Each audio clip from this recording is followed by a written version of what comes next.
Welcome to Delving Deeper with Oleander Hawthorne, joined by Delphine.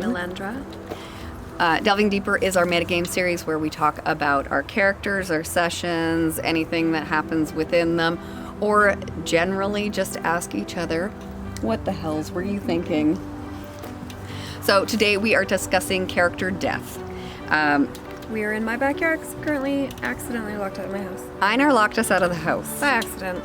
He didn't know I didn't have a key. And then he left town. He left town. He'll be home soon. Yeah. Anyways, as far as character death in your games, it's pretty much inevitable at some point that a character is going to die, whether it's your character or one of your party's characters. My personal feelings are that if the stakes are, if character death is not an option, the stakes are not real. They're not there.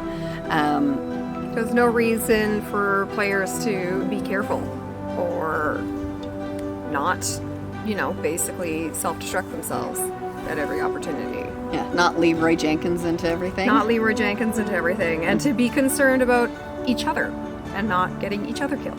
Yeah, because that is a huge part of combat and healing, is taking serious the possibility that this player or this character might not make it. If you're not careful, if you're not healing them, if you're not looking out for them or being any kind of attentive or caring, they might be gone. And most of us, I don't know about you guys, but we definitely take our characters very seriously. Well, maybe a little too seriously. Obsessively? Yes, a little obsessively seriously. We're not probably the only players either to ever do that. Yeah, I do believe that... Sorry, we just triggered a song in my head. I believe in a thing called love. Oh, no, I was thinking... I know. Sorry. We were talking to someone today who actually, they don't build a character sheet, they build a character book. That is commitment. I really enjoy that. Right? They're like the novel of the character, their life, their backstories, their preferences, we are coming choices. from When Words Collide, which is a writers' convention here, and that's where we were talking.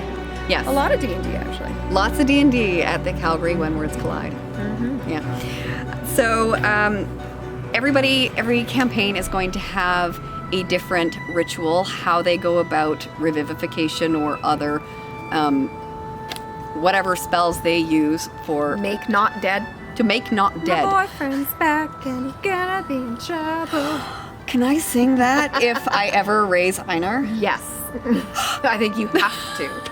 I have to now. I think you have to. Yeah. So remember that. Make note. Please, if I forget at some point to sing that song after raising Einar, do shame me. Yeah, missed opportunity. Yeah. So our DM and all of us, so many of the D&D players around now are very inspired by Critical Role. Big shock, right? So what a surprise! Oh, surprise! Quelle surprise! Now I don't recall exactly if we use the same ritual as them or if it's just heavily inspired by. Yeah, I don't remember the specifics of how they do it, like specifically, but. Mm-hmm. Yeah. So someone can tell us. Yeah. What our DM does is they have a certain level of difficulty that we have to match, and 3 people have to contribute to the ritual. Not even the caster. The caster's not including the caster. Yeah. The caster's not allowed to be one of the people contributing to it. They're the ones just performing the ritual. 3 other people have to make a sacrifice of some sort, or some sort of contribution that draws the spirit further towards being resurrected, aside from the fact that they have to be willing, willing spirit. But yeah, 3 people have to contribute, and then the DM rolls for us whatever contribution the players make, either makes it more difficult or less difficult. If you do something really good, then it gets easier and easier. If you make a bigger sacrifice or like a bigger plea, because it's not always like a thing that they have to give, we could just make a really good shaming argument. I shamed someone back to life. Sorry, wow. we're in the city. mufflers are us. Holy shit. People have to really impress others with their vehicles. Yeah. So if you don't make any kind of statement or, no real sacrifice or plea during your portion of the ritual, it'll actually make it more difficult. So then the DM afterwards will roll and he will tell us if we are successful or not. We do not know how anything is going. We do not know how he is judging unless we just know that was a crappy participation. Like, you don't even get a participation trophy, kind of. Yeah. In fact, you owe us a participation trophy. Yeah. So, like I said, I cannot recall if that's the exact way that Critical Role does it or if it's just heavily inspired by. Now, but in that same vein, like, it could be... We've done some pretty weird ones because, like, you shamed someone. I shamed someone to death. But also... And I got, like...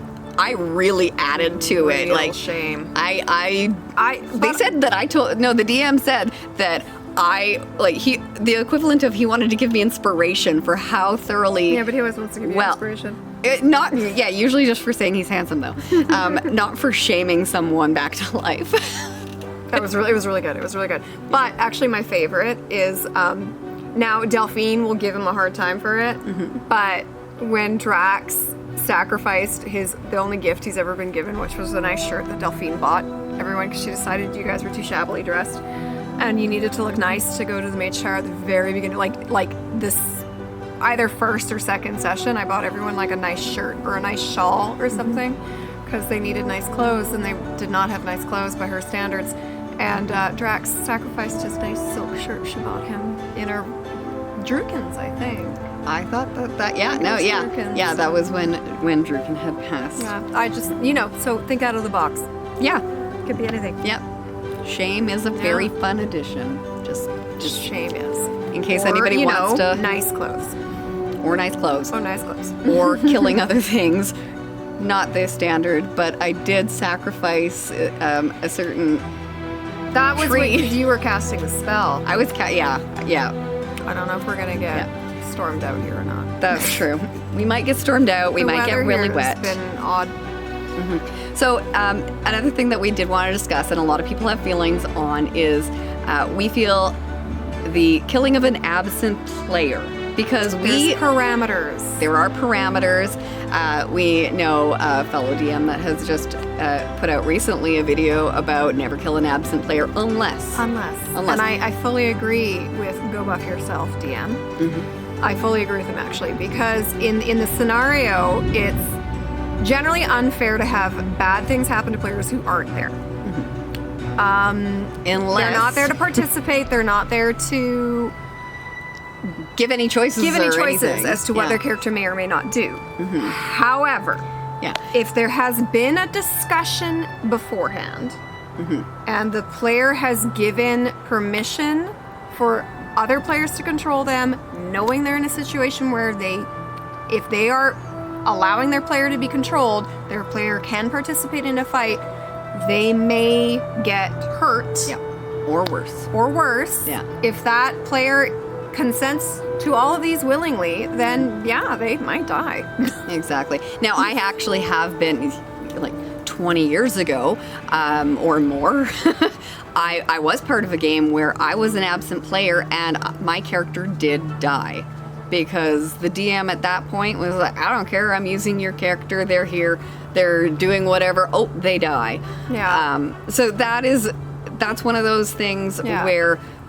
and conversely, though, the player can't just give himself plot armor by being like, I'm not here, you can play my character in the fight, but don't let me die. No, if you're going to participate at all, if you're letting people participate, you get all the consequences of that participation. You don't get plot armor just because you're done. Which is why a lot of the time for our party, it's potty humor, but if you're not able to play, it's because you got like some really terrible tummy problems. And that's what your character is doing for however many sessions it is. You're not able to be here. If you're gone for weeks, you're pooping for weeks. You are not there. Now, we do have a theory about our what our DM has done. I don't know. We haven't confirmed any of this. It's just observation. and this is So one of those- don't come at us, DM. yeah. You're not. This is not allowed to be held as canon, but This is a theory we have. You love it when we make theories, especially when we're wrong. it could have been drunken talk at some point when he lets things slip, or it could Like be 2 years ago, maybe, he Yeah. might have mentioned something. Yeah, it could be an old conversation, but I have it in my head that everyone gets one. Because I believe he has said he will not because we put so much into our characters, we've been playing them for so long, we're very attached. He's not going to perma-kill us without, like, essentially our permission. Yeah. So, which is the thing, but also there has to be stakes. Yeah, So there's a big cost. character death has to be an option for sure. And if he's going to let us come back, there is going to be Outside the bounds of the spells. outside of the bounds of revivification or other, not dead yourself, or others. There has to be a significant cost, and I'm quite certain that he did say everybody gets one, but I could be making that up. We could be making that up, but that is a theory. We have one get out of jail free card. Yeah, which we Not quite free, just get out of jail. Yeah, get out of jail. Very not free. Pay the fine. Yeah, pay the fine. Do not collect $200 as you pass go. Yeah, do not pass go, do not collect $200. Yeah. Now, That has happened twice. twice. Now, So in our party, we have had 4 of the 6 party members have gone down to the point of needing to be revived in some manner. The only 2 who, I'm knocking on wood, have not yet had that is Einar and Delphine. Everyone else has either in recording or out of recording gone down. down, capital D down. Yeah, and 2 of us could not be revivified. For one reason or another. Yes. So the first was Druken, and that was an example of we did not make the difficulty roll for the revivify spell. And we did an epic ritual. The rolls were not in our favor. They were not in our favor. Because it was a great ritual. Yeah, we all gave up a lot. Delphine gave up her identity. That's when everyone found out she was a tiefling, was in that ritual. Yeah. That was her secret. That's all she had to offer. Yeah. And then me. I paid a far greater cost than anybody else has had to pay because thus far. I don't worry. Our far. DM Yeah. probably has some bad shit up his sleeves. Oh, that he's he got will horrible just things love. for you in mind, I'm sure. Oh, I'm sure it's Yeah. me. So I'm positive it's you. So it's gotta be worse for her than it was for me, right? Why? What did I do? A schadenfreude or whatever? Like, I Yeah. just want somebody else to have You it just worse. need someone else to have it worse. Yeah. I understand. Yeah. I don't follow you for that. So what happened with Oleander when I died? I died by disintegration ray. There was nothing left. There was absolutely no option. We couldn't for revivify. revivify. We did not have the higher resurrection type spells because Where our you don't cleric need a is body. not that high level because he's multiclassed. None of us, like, even if he wasn't, he wouldn't. Like, none of us are high enough that we would have had to access. like hope that the dwarves had a good cleric. Yeah, like sweep me up into the frickin' bag of holding. Like, here Well, be we the wouldn't have dust. needed to do that, but okay. Wouldn't you have anyways? Yes, I'm just saying we wouldn't have needed. You'd to just do that. leave me there in the cavern. No, I wouldn't even let Druken poof you away like a dick. He was a dick.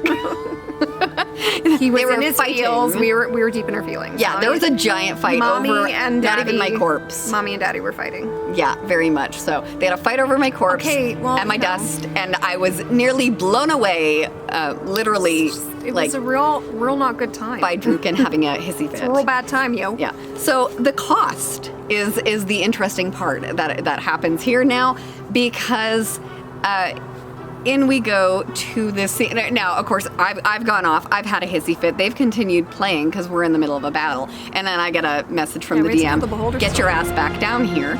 And it's been I like, wonder what would have happened if you like left, that would be so funny. not just like upstairs in my bathroom. Upstairs in the bathroom. I went to get like a beer, man. I'm at the bar. not here. Drowning Dave's me not sorrows. here, man. I'm at the bar. Yeah. So I get the message, get your butt back down here. I making my way back down, and we go into this scene, and I am brought into a little lakeside dock, and at the end of the dock, there is Granddad. Not the skull that I normally carry with me, but the alive and well looking. Alive. You're in the in-between world. I was in the in-betweens, and we had a conversation. Skies. Not happy. The skies are rumbling. They don't want to participate today. Anyway, so I had a discussion with Granddad. He foresaw this coming, and he wanted to. He left this life early and held the rest of his life in stasis to be able to give to me during my time of need, because he foresaw ahead of time that I was going to I was going to die early, and that I still had more to do, and he had chosen as his favorite heir that I would be his successor, and he didn't say that, but that's just part of my canon. He just wanted to save you. He wanted to save me. He gave his life for me. I had to still choose to accept or reject, but I did have that. And Oleander is so afraid of dying that... Who isn't? She... Aside from Einar. Yeah. I accepted that, and that brought actually some very real grief for me. I know that these are fake characters. I know that they're made up, but all of us put part of ourselves into our characters. I don't know what you're talking about. I have no idea. And a lot of what I put into my character is my family attachment and my ancestor worship. And for me, it was like I really feel like, even though yes, this is a game, I feel like I can actually respect ancestors and kind of connect through my character. And I felt like huge grief giving that up, saying that yes, I accept that you're giving the rest of your life for me. I'm too scared to let mine go, so I'm gonna let you go. I lost my grandfather. I lost all connection that I had to him there. I lost my patron. Granddad meant everything to my character. And then suddenly she has nothing. Now he's just an empty skull. Yeah. So I was brought back fully, like, there's my body in the middle of the rest of them having a ginormous fight. And doesn't that make you feel good though? I mean, it was chaotic and overwhelming. I mean, I as a player like it. It was very confusing for my character.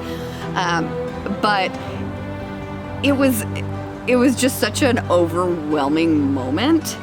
And then for that, I didn't even see it coming. Somehow I didn't see it coming. I came back human. Cost. Yeah, so I lost amplified cost. Amplified cost. Because you lost your vampirism, you lost your patron, and you lost your granddad. Yeah. Bad things come in threes. Yeah. Cost. Big cost. Big cost. It was so and that's not something that she knew. Any of us knew could happen beforehand. No, none of us expected that cost, or even that amount of a cost to come out of this. So yeah, Oleander's got a lot of survivor's guilt going on now out of that, and some of the other players, like their character, like not even just the players, but of course their characters don't understand why this is a problem. Like, this is a solution. This is great. Half the party is like, yay, she's human. This is all better. Really, only two are cheering it. Yeah. So it's Delphine understands you've had a loss. She's not upset you're not a vampire anymore, but she doesn't actually say anything about it. No. She's more confused and concerned about the whole grandfather thing, because you kind of briefly touched on that, and then we got caught up, as we do, in all the other, because we don't get a moment to catch our breath in this end of the world. When do you do? So we haven't really been able to fully digest all of that. I think we're about to get rained on. We're about to get rained on. We need to wrap it up. Anyway, The skies are Yes. angry. They're grieving. The skies are grieving. They are And crying we for need to go Oleander. sit in the vehicle now. Yes. Hide from the storm Thank you. and wait for Einar to get home to unlock my door. Unlock the door. Thank you guys very much for joining us, for delving deeper. We want to know what your guys' opinions are on character death. What are your rituals? What kind of sacrifices or none do you have to make? How Have does you ever had a character permanently die? Some people have. yeah, I mean, I want to know what are your guys' feelings? Are you guys scared of this happening? Has this ever happened to you? And yeah, I mean, because if you're really invested in your characters, you're the ones watching this. So You're crazy like us.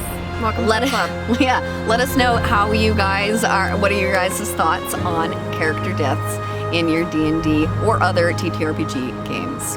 Thank you very much for joining us for Delving Deeper with Oleander Hawthorne, and Delphine Oleander. I hope you guys have a great day. Stay dry. Stay dry. It's like the Dusty Man, or stay interesting, or